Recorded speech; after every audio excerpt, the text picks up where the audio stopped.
अस्सलामुअलैकुम। Now we are going to study about the chemical injuries. Chemical injuries जो होती हैं वो आपके पास नॉन मैकेनिकल टाइप में आती हैं, जिसमें एसिड्स एंड अल्कली बर्न्स आ जाते हैं। सबसे पहले हम एसिड्स की बात करते हैं। जो एसिड्स होते हैं वो मोस्ट कॉमनली कौन से हो सकते हैं? Sulphuric acid, hydrochloric acid, hypochloric acid, acetic acid, chromic acid. ठीक है, ये आपको याद करने की बिल्कुल ज़रूरत नहीं है क्योंकि आपको आते हैं पहले से। केमिकल इफ़ेक्ट्स क्या होते हैं एसिड के, तो ये बहुत ही इंपॉर्टेंट है कि एसिड क्या करता है कि ये हमारी जो सरफेस प्रोटीन्स होती हैं ना आई की, उनकी कोगुलेशन कर देता है।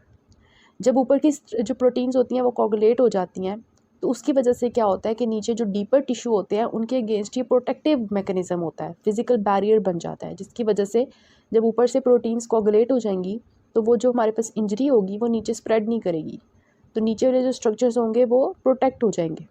ठीक है, सो ये आपके पास जो है इसका केमिकल इफेक्ट होता है और ये फ़ायदेमंद होता है। ऑक्यूलर साइंस क्या होते हैं कि सबसे ऊपर हम कॉर्निया और कंजक्टिवा को देखेंगे तो एसिड की वजह से उनकी नेक्रोसिस और स्लफिंग हो जाएगी। कॉर्निया का जो सरफेस टिश्यू होगा वो ओपेक हो जाएगा, स्वोलन हो जाएगा। कॉर्निया की जो एपिथेलियम होगी वो एज अ होल हमारे पास क्या होगी, हमें स्वोलन नज़र आएगी क्योंकि वहाँ पे कोगुलेशन हो गई है। सिंपल सी बात है। ठीक है, तो ये only surface damaged, not other parts damaged because there is coagulation. ठीक है, ये याद रखना है। सो ऑक्यूलर साइंस हमें ये नज़र आ रहे होंगे कि कॉर्निया और कंजक्टिवा जो होगा वहाँ पे नेक्रोसिस और उस पर स्वेलिंग वगैरह हुई होगी। ठीक है, फिर दूसरी हम बात करते हैं केमिकल बर्न्स में अल्कलीज़ की। अल्कलीज़ जो है ना ये बहुत ज़्यादा हार्मफुल है एसिड से। पूछा जाए इसमें सबसे पहला जो एमसीक्यू आता है वो ये कि एसिड से ज़्यादा अल्कली के बर्न्स हमें देखने को मिलते हैं, twice as common as acid burns. क्यों है ये ट्वाइस एज कॉमन? क्योंकि ये अल्कलीज जो होती हैं ये हमारे घरों में इजीली अवेलेबल होती हैं। ठीक है, हमारे घरों में जो है इंडस्ट्रीज़ में इजीली जो है अल्कलीज अवेलेबल होती हैं, इस वजह से ये ज़्यादा जो है कॉमन होती हैं injuries than the acid burns. ठीक है, सो एमसीक्यू है। दूसरा एमसीक्यू आपका ये है कि ये जो है इसकी जो एसिड बर्न्स होते हैं उससे ज़्यादा सीरियस भी होते हैं। एक तो ज़्यादा कॉमन भी है, दूसरा ये ज़्यादा सीरियस भी होते हैं। ठीक है, मतलब इनकी वजह से जो है वो ज़्यादा डैमेज होता है। अब हम देखेंगे कि क्यों एसिड्स की वजह से कम डैमेज होता है और बेस की वजह से ज़्यादा डैमेज होता है। एसिड्स ने तो ऊपर कोगुलेशन कर दी थी और हमारे जो डीपर टिश्यूज़ थे उनको प्रोटेक्शन दे दी थी, लेकिन जो बेसिस होती हैं ना, ये जो बेसिस होती हैं अल्कलीज होती हैं, ये क्या करती हैं कि जो हमारे सेल मेम्ब्रेन्स होती हैं ना उनके जो फैटी एसिड्स होते हैं, आपको पता है ना सेल मेम्ब्रेन्स के अंदर फैटी एसिड्स होते हैं, उनके साथ ये जो है कंबाइन करती हैं और उसको स्पोनिफाई कर देती हैं। जब भी बेस जो है वो किसी फैटी टिश्यू के साथ मिलती है ना तो उसको सोप बना देती है, साबुन बना देती है। ठीक है, झाग सी बना देती है। तो अब क्या होता है कि जब ये बेस जो है वो हमारे सेल मेम्ब्रेन्स की फैटी एसिड्स को सेपोनिफाई कर देती हैं तो उसकी वजह से क्या होता है कि ईज़िली हमारे जो कंपाउंड्स होते हैं वो डीप पेंट्रेट कर सकते हैं, और ये ज़्यादा डेंजरस होता है इस वजह से, क्योंकि डैमेज जो है वो सुपरफिशियल नहीं रहता, वो अब डीप जा सकता है। सो डैमेज इसमें क्या होगा कि हमारे कंजक्टिवा और कॉर्निया के एपिथेलियम की नेक्रोसिस हो जाएगी, जो हमारा लिम्बल वेस्कुलेचर होगा, जो हमारी लिम्बल वेजल्स होंगी। ठीक है, एक तो हमारी कंजक्टिवा और कॉर्निया भी एपिथेलियम भी डैमेज हो गई, उनकी भी नेक्रोसिस हो गई। दूसरा जो हमारे लिम्बस है उसकी जो वेजल्स हैं वो भी डिस्टर्ब हो गई, वो भी ख़त्म हो गई। अब जब लिम्बल वेस्कुलेचर ख़त्म हो गया, लिम्बल स्टेम सेल्स हमारे ख़त्म हो गए, और आपको पता है जो हमारी कॉर्निया होती है उसके जो अगर एपिथेलियम डैमेज हो जाए तो उसके स्टेम सेल्स कहाँ से बनते हैं? जो stem cells limbal stem cells होते हैं वही हमारी नई कॉर्निया बनाते हैं ना, उसको रीजनरेट करने में हेल्प करते हैं। अब लिम्बस के स्टेम सेल्स ही खत्म हो गए हैं तो अब कॉर्निया कैसे रिपेयर होगी, कैसे रीजनरेट करेगी? तो फिर क्या होता है, जो हमारी कंजक्टिवा होती है वो कहती है कि मैं आपकी हेल्प कर देती हूँ कॉर्निया, आपकी तो लिम्बल स्टेम खत्म हो जाते हैं तो मैं आ जाती हूँ आपके ऊपर। तो कॉर्निया अपनी जो है वो ब्लड वेसल्स उसकी होती नहीं है, लिम्बल स्टेम सेल्स होते नहीं है, तो कंजक्टिवा जो होती है वो कॉर्निया के ऊपर आना शुरू हो जाती है, उसकी वेजल्स कॉर्निया के ऊपर आना शुरू हो जाती हैं, तो इसको हम कहते हैं conjunctivalization and vascularization of the corneal surface. ठीक है, और हमारे पास जो है क्या होता है, कॉर्निया फिर फर्दर डैमेज होती है, उसकी फर्दर अल्सरेशन एंड परफोरेशन होना शुरू हो जाती है, और deeper penetration causes the corneal opacification. Cornea के ऊपर सिर्फ अल्सर था, अब Aahista Aahista cornea further damage हुई तो कॉर्निया पूरी तरह ओपेसिफाई हो जाता है। ठीक है, अब जब डीप पेंट्रेशन होगी तो पीछे आ गया हमारा आइरिस, वो भी डैमेज हो गया, उसके पीछे आ गया हमारा लेंस, वो भी डैमेज हो गया, उसके पीछे हमारी आ गई सिलियरी बॉडी, वो भी डैमेज हो गया, आगे जो एंगल पे हमारा ट्यूबरकुलर मैशवर्क पड़ा था वो भी डैमेज हो गया। ठीक है, सब कुछ डैमेज होता जा रहा है हमारे बेसिस की वजह से। और फिर क्या होता है कि जब हमारी सिलियरी बॉडी डैमेज हो जाती है तो उसकी वजह से क्या होता है कि जो है वो एक्वेस ह्यूमर प्रोडक्शन रुक जाती है, जो हमारी टोन होती है आई की वो ख़त्म हो जाती है, क्योंकि एक्वियस ह्यूमर हमारा टोन मेंटेन कर रहा तो हाइपोटोनिया हो जाएगा, हाइपोटोनी हो जाएगी। ठीक है, ये हो गया। फिर एक बात आती है कि थिसिस बल्बाई। थिसिस बल्बाई क्या होता है कि ये ऑक्यूलर कंडीशन है जिसमें बहुत ज़्यादा जब स्फीयर डैमेज हो जाता है तो एंड स्टेज आई, मतलब इसके बाद आई जो है वो ख़त्म है, तो ये एंड स्टेज आई होती है। इसमें क्या होता है कि स्कारिंग हो जाती है, इन्फ्लेमेशन हो जाती है और ग्लो डिसऑर्गेनाइजेशन हो जाती है। As you can see in this figure, देखें दूसरी आई बिल्कुल नॉर्मल है, और ये वाली जो थिसिस बल्बाई वाली आंख है ना, अल्कली बर्न की वजह से क्या होता है, जब वो बहुत ज़्यादा स्फीयर बर्न होता है ना, उसकी वजह से एंड स्टेज आई डिजीज़ होती है, और आई जो है पूरी तरह स्कारिंग हो जाती है। स्कारिंग हो जाएगी तो आई छोटी सी हो जाएगी और वो जो है पूरी तरह से डिसऑर्गेनाइज हो जाती है। इसको हम फिथिसिस बल्बाई कहते हैं। Just for the concept, you don't have to memorise it. उसके बाद आपके पास सिम्टम्स आ जाते हैं। अल्कली गिरी है उसकी, जैसे पेशेंट को पेन बहुत ज़्यादा होती है, वो ब्लेफरोस्पैज्म हुआ होता है उसके अंदर, और विजुअल एक्टिविटी उसकी डिक्रीज़ हुई होती है। ऑक्यूलर साइंस की बात करें तो सबसे पहले तो हम ये नोट करेंगे जिसके ऊपर भी अल्कली गिरी होती है तो उसकी जो स्किन, सिर्फ आई डैमेज नहीं हुई होती बल्कि वो जो स्किन होती है ना उसकी, वो वहाँ पे भी हमारे पास बर्न्स के मार्क होते हैं। सराउंडिंग जो आई की स्किन होती है वहाँ पे भी बर्न्स के साइंस होते हैं। ठीक है, फिर एक बात होती है कि जो हमारी लिम्बस होता है और कंजक्टिवा होती है, जब उसकी वेजल्स डिस्टर्ब हो जाती हैं, वो ख़त्म होना शुरू हो जाती हैं, तो देखिए नॉर्मली जो हमारी होती है ना ये स्क्लेरा का रीजन, वो हमें वाइट नज़र आता है, लेकिन थोड़ी थोड़ी हमें ब्लड वेसल्स भी अंदर छोटी मोटी नज़र आ रही होती हैं। लेकिन इस केस में क्या होता है, वो वेसल्स ख़त्म हो जाती है, उनकी डिस्ट्रक्शन हो जाती है, तो हमें कंजक्टिवा और लिम्बस बिल्कुल वाइट नज़र आते हैं, पूरी तरह से वाइट नज़र आते हैं। ठीक है, तो ये आपको जो है वो कंडीशन नज़र आती है। जैसे you can see in this figure कि पूरी तरह से जो ये कंजक्टिवा और लिम्बस का पोर्शन है वाइटिश हुआ हुआ है। ठीक है, so this is because of the destruction of the vasculature of the conjunctiva and limbus. उसके बाद क्या होता है, कॉर्निया जो होता है वो डल ओपेक होता है, और एपिथेलियम उसकी जो होती है वो स्लफ ऑफ हो रही होती है, मतलब अल्सर हो गया होता है। और हमें जो है वो वही के मतलब ये तीनों जो है ना ऑक्यूलर साइंस मिलते हैं। एक तो स्किन के ऊपर बर्न्स के निशान मिलते हैं, दूसरा कंजक्टिवा और लिम्बस जो होता है वो वाइटिश नज़र आता है, और कॉर्निया में अल्सरेटेड नज़र आता है, ओपेक नज़र आता है। फिर हम इसकी मैनेजमेंट देखते हैं जो कि सबसे ज़्यादा इंपॉर्टेंट है। ठीक है, सबसे पहले तो ये बात मैनेजमेंट की कि एमरजेंसी ट्रीटमेंट करना होता है। इसमें आपके पास इमरजेंसी में लोग आते हैं जिनके ऊपर केमिकल गिरा होता है, आपने उनसे हिस्ट्री नहीं लेना शुरू हो जानी कि क्या हो गया है, कैसे गिर गया है, क्या पूरी कहानी नहीं सुननी उनकी। आप इमरजेंसी में उसकी ट्रीट करना है, उसका ट्रीटमेंट करना है। ठीक है, without formal clinical assessment you have to give the emergency treatment. Okay, so immediate treatment में आप क्या करोगे, MCQ है आपका कि सबसे पहले आप इरिगेशन करोगे, बहुत ज़्यादा इरिगेशन करोगे, ताकि जो कॉन्टैक्ट है केमिकल का, केमिकल वहाँ से सफाई सुथराई हो जाए केमिकल की, और जो हमारे पास कंजक्टिवा का pH है वो नॉर्मलाइज हो जाए। ठीक है, सो आपने सबसे पहले इरिगेशन की, उसके बाद आपने क्या किया, आपने टॉपिकल एनेस्थीसिया दिया।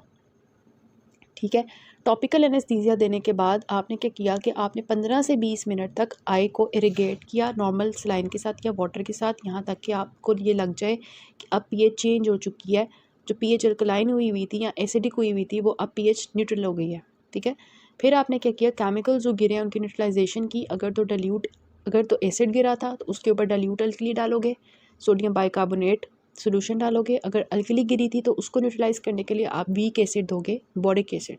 ठीक है, so you have to neutralise the chemicals. Then after giving the neutral anaesthesia you have to irrigate for the 15 to 20 minutes, then you have to neutralize the chemicals. Okay, then you have to remove the particulate matter, मतलब जो अंदर matter गिरा हुआ है उसको cotton swabs और forceps से आपने रिमूव किया।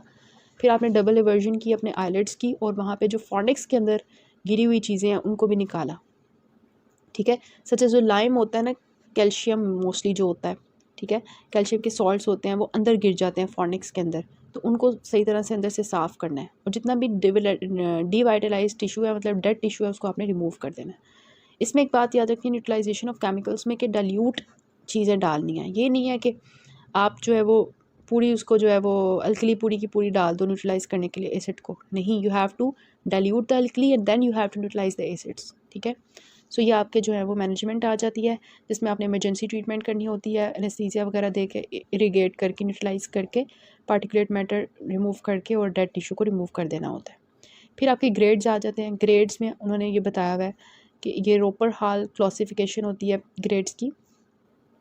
ठीक है, इसमें एक्चुअली क्या होता है कि ग्रेड 1 जो होता है ना, ये जैसे जैसे एक तो ग्रेड्स जो है ना वो बहुत ईजी से याद कर, जो ग्रेड 1 होता है ना उसमें कॉर्निया बिल्कुल क्लियर होता है, और ग्रेड 4 जो होता है ना, लास्ट जो ग्रेड होता है उसके अंदर कॉर्निया पूरी तरह से ओपेक हो गया होता है। ठीक है, अब जो ग्रेड 1 होता है ना, उसमें कॉर्निया क्यों बिल्कुल क्लियर होता है, क्योंकि उसकी सिर्फ एपिथेलियम डैमेज हुई होती है। और ग्रेड 4 में क्यों कॉर्निया पूरी तरह से अपेक हो जाता है, क्योंकि वो एपिथेलियम डैमेज नहीं होता, नीचे तक सारा चीज़ें चले गई होती हैं, ठीक है। उसके बाद जो है ग्रेड 1 में जो है एक चीज़ है कि लिम्बल इस्कीमिया नहीं हुआ होता, ठीक है, लिम्बल इस्कीमिया नहीं हुआ होता। और ग्रेड 2 में लिम्बल इस्कीमिया शुरू हो गया होता है और वो लेस देन 1/3 होता है। ग्रेड 3 में वो हाफ हो गया होता है या 1/3 होता है। और ग्रेड 4 में लिम्बल इस्कीमिया जो है वो 50% हो गया होता है। तो जैसे जैसे हम आगे जाते जा रहे हैं, एक्सेलेंट, गुड, ठीक है, गार्डेड और पुअर। गार्डेड मतलब कि हम यहाँ पे अगर टाइमली ट्रीट करते हैं तो वो ठीक हो जाता है, ठीक है। सो ये आपके पास जो है रोपर हॉल क्लासिफिकेशन के मुताबिक हमने ग्रेड्स कर दिए, जिसमें हमने कॉर्निया को देखा और लिम्बल इस्कीमिया को देखा। जैसे जैसे हम आगे जाते जा रहे हैं, लिम्बल इस्कीमिया बढ़ता जा रहा है और कॉर्निया जो है वो पेक की तरफ जाता जा रहा है। ट्रीटमेंट की अब बात करते हैं, तो हमारे जो एम्स होते हैं ट्रीटमेंट के, वो ये होता है कि इन्फ्लेमेशन को हमने कम करना है, हमने एपिथेलियम की रीजनरेशन करनी है। जो कॉर्निया के एपिथेलियम है, क्योंकि उसके लिम्बल स्टेम सेल्स डैमेज हो रहे हैं, अगर वो उनको हमने डैमेज होने से बचाना है ताकि एपिथेलियल की रीजनरेशन हो सके। तीसरा हमने ये करना है कि हमने अपने कॉर्निया की परफोरेशन, अल्सरेशन को प्रिवेंट करना है। टॉपिकल ट्रीटमेंट सबसे पहले हम देते हैं, ठीक है। तो पेशेंट्स होते हैं, उनको सबसे पहले हमने टॉपिकल ट्रीटमेंट देना होता है, ठीक है। इससे पहले हमने मैनेजमेंट की बात की थी, अब हम जो है वो ट्रीटमेंट की बात कर रहे हैं, ठीक है। तो ये आपने डिफरेंस याद रखना है। टॉपिकल ट्रीटमेंट में वही आ गया कि हमने एंटीबायोटिक्स देनी है, साइक्लोप्लेजिक्स देनी है और स्टीरॉइड्स देने हैं। एंटीबायोटिक्स में आपने क्यों देने होते हैं एंटीबायोटिक्स, ताकि सेकेंडरी इन्फेक्शन ना हो जाए, ठीक है। बर्न्स के केसेस में आपको पता है, जो केमिकल बर्न्स होते हैं, इनके केस में सुडोमोनास बहुत ज़्यादा आ जाता है, तो you have to give the antibiotics ताकि सेकेंडरी इन्फेक्शन ना हो। साइक्लोप्लेजिक्स की अगर बात करें तो साइक्लोप्लेजिक्स क्या होते हैं, ये सीलरी बॉडी को ब्लॉक कर देते हैं, उसकी जो मूवमेंट होती है उसको ब्लॉक कर देते हैं ताकि पेशेंट की पेन ख़त्म हो। और दूसरा ये कि उसकी जो पोस्टीरियर साइनिकी है वो ना बन जाए, आयरिस पीछे लेंस के साथ ना जुड़ जाए। स्टीरॉइड्स देने होते हैं तीसरे नंबर पे। स्टीरॉइड्स जो होते हैं वो हमने देने होते हैं और एनसेड्स देने होते हैं। स्टीरॉइड सबसे पहले आप पहले 7 दिन स्टीरॉइड्स देते हो, फिर उसके बाद एनसेड्स देते हो, ठीक है। सो ये आपकी हो गई। इसके अलावा आप क्या देते हो पेशेंट को, एस्कॉर्बिक एसिड देते हो, सिट्रिक एसिड देते हो, टेट्रासाइक्लिन देते हो। एस्कॉर्बिक एसिड में आपने वूंड हीलिंग के लिए देते हो ताकि जल्दी से वूंड ठीक हो जाए। सिट्रिक एसिड आप इन्फ्लेमेशन को रिड्यूस करने के लिए देते हो। टेट्रासाइक्लिन जो होती है ये आप कोलेजनेज इनहिबिटर करने के लिए देते हो। कोलेजनेज मीन्स कि ये आपके कोलेजन को तोड़ रहा होगा। तो कोलेजन जो होता है ये हमारी स्ट्रक्चरल प्रोटीन होती है, आई की स्ट्रक्चरल प्रोटीन है, हर जगह की स्ट्रक्चरल प्रोटीन होती है। तो हमने कोलेजनेज इनहिबिटर्स देने होते हैं ताकि कोलेजन जो है वो ब्रेक डाउन ना हो, हमारे आई का स्ट्रक्चर जो है वो मेंटेन रहे, ठीक है। सो ये आपके पास इस तरह की जो है वो टॉपिकल ट्रीटमेंट आ जाती है मेडिकल में, ठीक है। उसके बाद सिस्टेमिक ट्रीटमेंट के लिए आपने एनाल्जेसिक्स देने हैं ताकि पेशेंट की पेन रिलीफ हो। डॉक्सीसाइक्लिन देनी होती है और एस्कॉर्बिक एसिड आपने विटामिन सी जो पहले आपने टॉपिकल में भी दिया था, आपने यहाँ पे सिस्टेमिक भी दे देना है। डॉक्सीसाइक्लिन जो होती है ये भी कोलेजनेज इनहिबिटर होती है, जस्ट लाइक टेट्रासाइक्लिन जो आपने टॉपिकल दी थी। और इसके अलावा ये न्यूट्रोफिल की एक्टिविटी को रोकती है ताकि अल्सरेशन कम से कम हो। Vitamin C again you are giving here for the healing process. फिर सर्जिकल ट्रीटमेंट में आप क्या करते हो कि आप टेनेंस कैप्सूल, ठीक है, क्या करते हो कि टेनेंस कैप्सूल को ला के ना आगे ला के उसको लिम्बस के साथ सूचर कर देते हो, ठीक है, ताकि वो स्ट्रक्चर मेंटेनेंस हो जाए। सो इससे क्या होता है कि जो है वो जो डैमेज है वो कम से कम होता है। फिर आप क्या करते हो कि लिम्बल जो स्टेम सेल्स डीजनरेट हो गए उनकी ट्रांसप्लांटेशन करते हो ताकि कॉर्निया की एपिथेलियम डीजनरेट हो सके। और वही हो गया कि एपिथेलियल हीलिंग के लिए आप एमनोटिक मेम्ब्रेन ग्राफ्ट यूज़ करते हो या कंजक्टाइवल ग्राफ्ट यूज़ करते हो। इसके अलावा आप केराटोप्लास्टी और केराटोप्रोस्थेसिस करते हो। केराटोप्लास्टी एक्चुअली क्या होती है कि इसमें आप जो है वो पार्ट ऑफ कॉर्निया को जो है वो इम्प्लांट करते हो, ठीक है, मतलब कि उसको डोनर से इम्प्लांट करते हो, ट्रांसप्लांट करते हो, ठीक है। और दूसरी केराटोप्रोस्थेसिस होती है, इसमें आप क्या करते हो कि आर्टिफिशियल कॉर्निया लगाते हो, ठीक है। आर्टिफिशियल कॉर्निया से होल ऑफ द कॉर्निया जो है, कॉर्निया को जो है वो आप करते हो। केराटोप्लास्टी में एक्चुअली क्या होता है कि पार्ट ऑफ कॉर्निया होता है और केराटोप्रोस्थेसिस में होल ऑफ द कॉर्निया को ट्रांसप्लांट करते हो, ठीक है। और केराटोप्लास्टी जो होती है ना, इसमें आप जो है वो 2 चीज़ें यूज़ करते हो। एक होता है आपका लॉकिंग रिंग और एक होती है टाई बैक प्लेट, ठीक है। क्योंकि इसमें पार्शियल आपका कॉर्निया होना होता है ना, तो वो थोड़ा सा हिल रहा होता है, तो उसको आप स्टेबल रखने के लिए ये दोनों चीज़ें लगाते हो ताकि वो स्टेबल हो जाए। और फाइनली जो आपके पास केराटोप्रोस्थेसिस होता है ये तो होल ऑफ द कॉर्निया होता है, तो इसमें ये दोनों चीज़ें ये ज़रूरी नहीं होती। फिर कॉम्प्लिकेशंस क्या हो सकते हैं, एक्यूटली क्या हो सकता है कि कॉर्निया परफोरेट कर सकता है, इन्फेक्शन हो सकता है या ग्लोकोमा हो सकता है। और लॉन्ग टर्म प्रॉब्लम्स क्या हो सकते हैं कि आईलेट जो है उसके अंदर कंजक्टिवा, कॉर्निया, ग्लोकोमा, कैटरेक्ट। ठीक है। आईलिड्स में क्या हो सकता है कि आपने देखा था ना, सिकेट्रीशियल कैटरैक्ट बन सकता है, सॉरी सिकेट्रीशियल ट्रिकियासिस हो सकती है, इंट्रोपियन या एक्ट्रोपियन सिकेट्रीशियल हो सकता है, ट्रिकियासिस हो सकती है।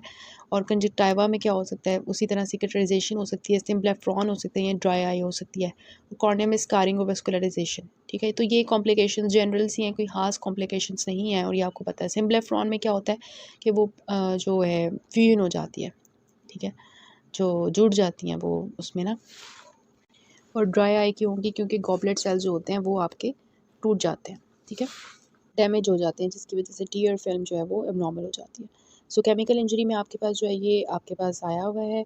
केमिकल इंजरी में एसिड एंड अल्कली बर्न से क्वेश्चन कि यंग लेबरर है वो आपके पास आया है, हिस्ट्री ऑफ लाइम बर्न हुई है उसको, तो लाइम से आपको समझ आ रही है कि ये बेस अल्कली बर्न है, ठीक है, कि वो क्या कर रहा था कि वो वाइट वॉशिंग कर रहा था रूफ ऑफ द रूम की।